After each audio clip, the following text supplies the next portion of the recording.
नमस्कार। पिछले वीडियो में हम लोगों ने ब्रिटिश साम्राज्य के एक ऐतिहासिक जुडिशियल इवेंट के बारे में चर्चा किया था, जिसमें दिखाया गया था कि कैसे एक व्यक्ति को ऐसे कानून के तहत कैपिटल पनिशमेंट दिया जाता है जो कानून इंडिया में इम्प्लीमेंट ही नहीं हुआ था। आज दूसरी ऐतिहासिक घटना की चर्चा करते हैं, जो प्लासी की लड़ाई से।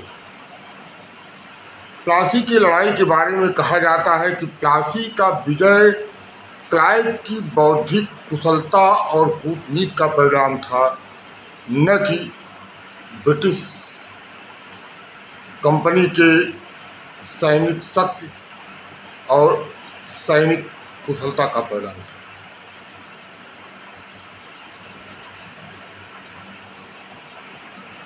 देखते हैं कि ब्रिटिश ईस्ट इंडिया कंपनी 1717 में फारुखसियर से जो फ्री ट्रेड का जो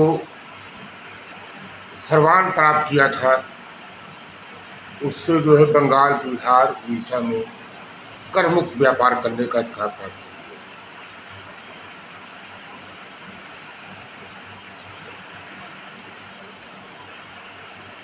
किया। उस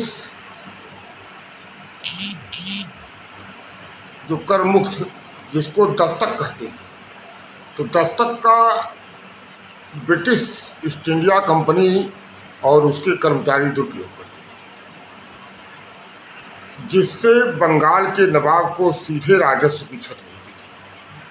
ऐसे लोगों को दस्तक दे दिया जाता था, ऐसे इंडियन ट्रेडर्स को, ऐसे आउट ऑफ इंडिया के ट्रेडर्स को जो दस्तक के लिए इंटाइटल नहीं थे, और ऐसे कंपनी के कर्मचारी अधिकारी भी ट्रेड करते थे जो दस्तक का दुरुपयोग करते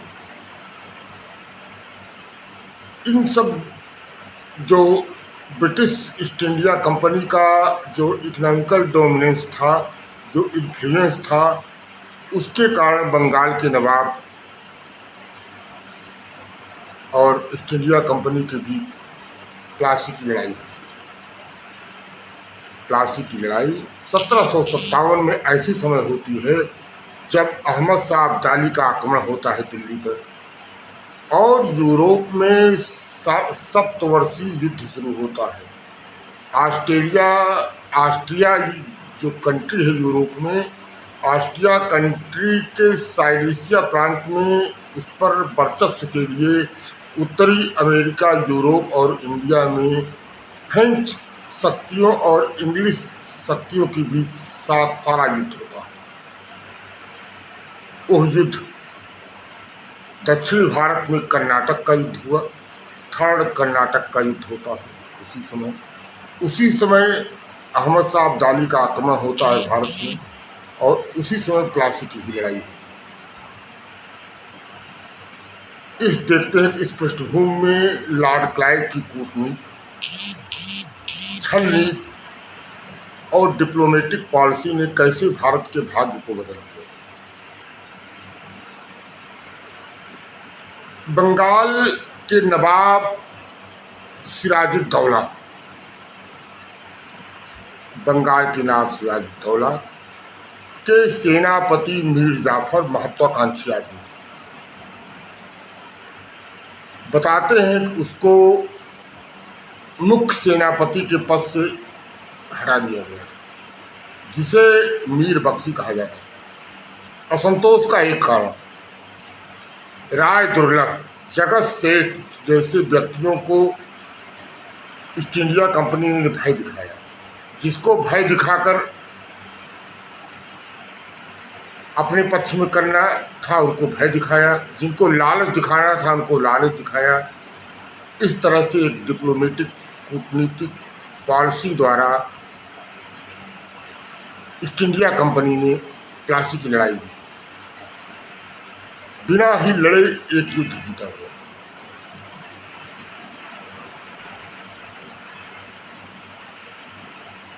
राजा बल्लभ को दीवान पद से हटा दिया गया। वो भी असंतुष्ट थे, वो भी ईस्ट इंडिया कंपनी और क्लाइव के अलायंस में आ गए। जगत सेठ, मीर जाफर, जगत सेठ को भी भय दिखाया, बैंकर्स थे कि सिराजुद्दौला आपकी सारी संपत्तियों को हड़प लेगा। इस तरह से नवाब के खिलाफ एक अलायंस तैयार किया गया जो 1757 में प्लासी की लड़ाई लड़ी गई। अंग्रेज उधर सप्तवर्षीय युद्ध शुरू होता है यूरोप में। अंग्रेज कलकत्ते की किलेबंदी करने लगते हैं और फ्रांसीसी शक्तियाँ बंगाल में चंद्रनगर की किलेबंदी करते हैं, शुरू कर देते हैं। उधर अहमद शाह अब्दाली का भारत पर आक्रमण होता है। ब्रिटिश संसद में इस बात की चर्चा हो रही थी कि अहमद शाह अब्दाली के आक्रमण के बाद भारत का चित्र कैसे होगा और ईस्ट इंडिया कंपनी को क्या पोजीशन लेना चाहिए, जबकि यहाँ के शासकों को, यहाँ की डायनेस्टी को इतनी बड़ी घटना के बारे में जानकारी नहीं थी, ना हम यहाँ तक सोच पा रहे थे कि भारत के भविष्य का, भाग्य का निपटारा होने जा रहा है। अंतर्राष्ट्रीय जो राजनीतिक परिदृश्य थे, उस स्थितियों में ग्रेट ब्रिटेन में इस बात की चर्चा थी। इस देश के लिए बड़े दुर्भाग्य का विषय। तो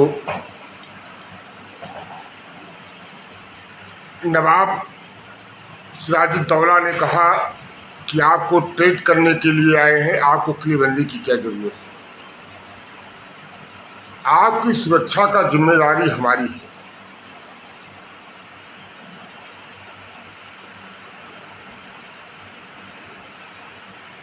बंगाल के नवाब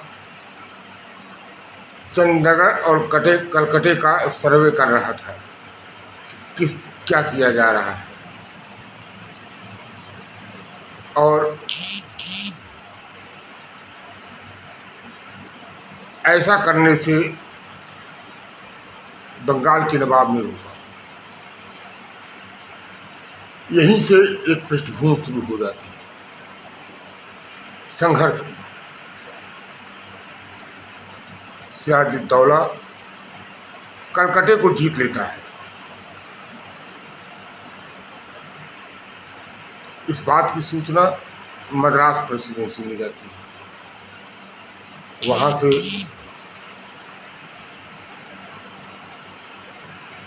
क्लाइव को थल मार्ग से इस स्थितियों को निपटने के लिए भेजा जाता है।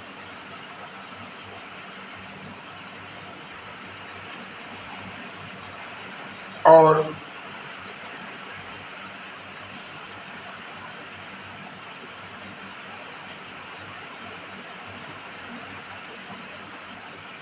लॉर्ड क्लाइव ने देखा कि कासिम बाजार और ऐसी महत्वपूर्ण जगहों पर बंगाल के नवाब का कब्जा हो गया। जनवरी 1757 में कलकत्ते को पुनः जीत लिया जाता है। ईस्ट इंडिया कंपनी पुनः जीत लेती है और अलीनगर की संधि होती है। अलीनगर की संधि से वो सारे अधिकार पुनः प्राप्त कर लिए जो अधिकार 1717 के फरमान द्वारा मिले थे। यहाँ तक कि किलेबंदी करने का भी जो है अधिकार ले लिया। प्लासी की लड़ाई में सिराजुद्दौला की मौत हुई। मीर जाफर, जगत सेठ जैसे लोग ईस्ट इंडिया कंपनी के अलायंस में आ जाते हैं। राय दुर्लभ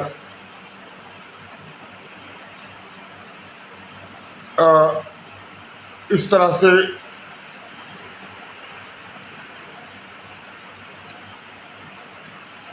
जबकि सैन्य शक्ति में ईस्ट इंडिया कंपनी से ज़्यादा मजबूत बंगाल के नवाब थे, क्योंकि फ्रेंच शक्तियों से अलायंस में थे। फ्रेंच शक्तियों ने नवाब को तोपें, बारूद और सैनिक सपोर्ट दिया, लेकिन युद्ध हुआ 23 जून 1757। युद्ध मैदान क्लाइव की पूर्वानुमान दूर तक अनुमान लगाने की शक्ति ने इसको विजयी बना दिया। क्लाइव ने देखा कि ये महीने जो है हिंदुस्तान में बरसात होने की संभावना है, स्पेशली बंगाल में मानसून बहुत जल्दी आ जाता है। इसलिए उस युद्ध मैदान में बरसात से बचने के लिए त्रिपाल ले गया था, जो प्लास्टिक के बने हुए बड़े बड़े तंबू होते हैं, त्रिपाल जिससे तंबू बनाए जाते हैं प्लास्टिक की, वो लेके गया था। और दोपहर को ही बरसात होने लगती है, सारे तोपे गोले बारूद को उससे कवर कर देता है। भीगने से विस्फोटक सामग्री बच जाती है और बंगाल के नवाब की सेनाओं की सारी तोपें और बारूद जो पानी में भीग जाती है और वो प्रभाव हो जाती है। इस तरह से यह युद्ध एक कूटनीति चाल का परिणाम था।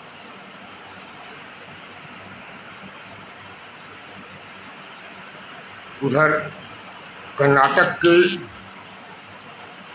युद्ध में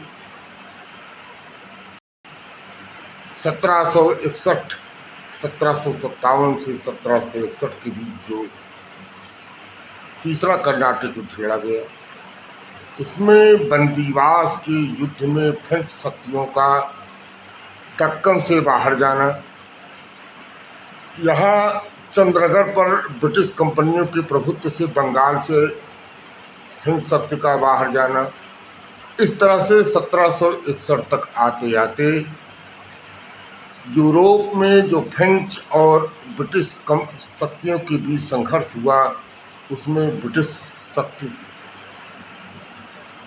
प्रभुत्व में आती है और फ्रेंच शक्तियाँ इंडिया से हमेशा के लिए बाहर हो जाती हैं। पांडिचेरी, माही, जो मालाबार तट के जो पत्तन थे, इन सब पर फ्रेंच प्रभाव खत्म हो जाता है। इस तरह से दक्कन से लेकर बंगाल और दिल्ली तक 1757 ही लड़ाई समय यहाँ की जो लोकल डायनेस्टी थी उनको इस बात का आभास नहीं था। इस तरह से जो प्लासी की लड़ाई थी वो सैनिक कुशलता कम, मानसिक कुशलता कूटनीति का परिणाम कंपनी को विजय दिलाती और उनको दूर तक सोचने की शक्ति और आपकी कमजोरियों का फायदा उठाया। आज इसी बिंदु पर हम लोग चर्चा समाप्त करते हैं। आगे फिर किसी महत्वपूर्ण बिंदु पर फिर चर्चा करेंगे। धन्यवाद।